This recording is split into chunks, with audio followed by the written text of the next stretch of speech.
From rising sea levels to catastrophic hurricanes, the Caribbean islands are on the front lines of climate change.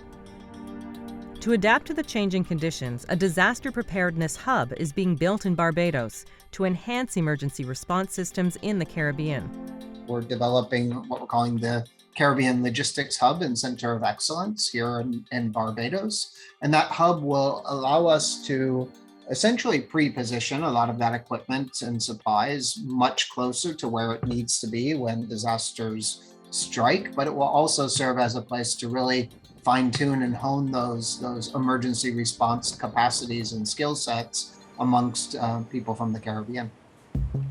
Over the past 70 years, there have been 511 disasters in small island developing states, and 324 occurred in the Caribbean.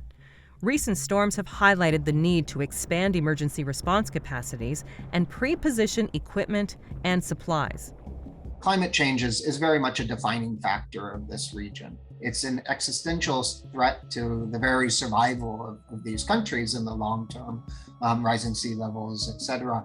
Not to mention these devastating storms. Irma and Maria in 2017, two Category 5 hurricanes that occurred within less than 2 weeks of each other. It's just unheard of. People would have gone a lifetime with seeing a direct hit of a storm of that magnitude, and they saw two in 2 weeks. The main goals of the new Preparedness Hub will be to strengthen the broader disaster management system, expand the logistics infrastructure, and stock relief items and equipment within the Caribbean. Part of what makes Caribbean countries highly vulnerable to climate change and natural disasters is the small landmass of the nations.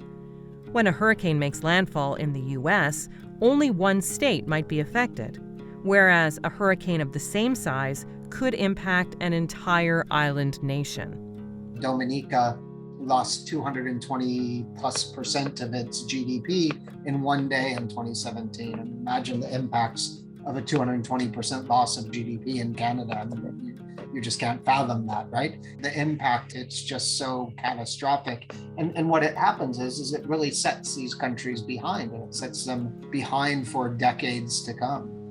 Funding from global organizations and other countries has helped make the Preparedness Hub initiative possible. One country on its own, a country of 50,000 or 100,000 or 200,000 people cannot be expected to have all the capacities that it needs to suddenly respond to, Category 4 or Category 5 hurricane.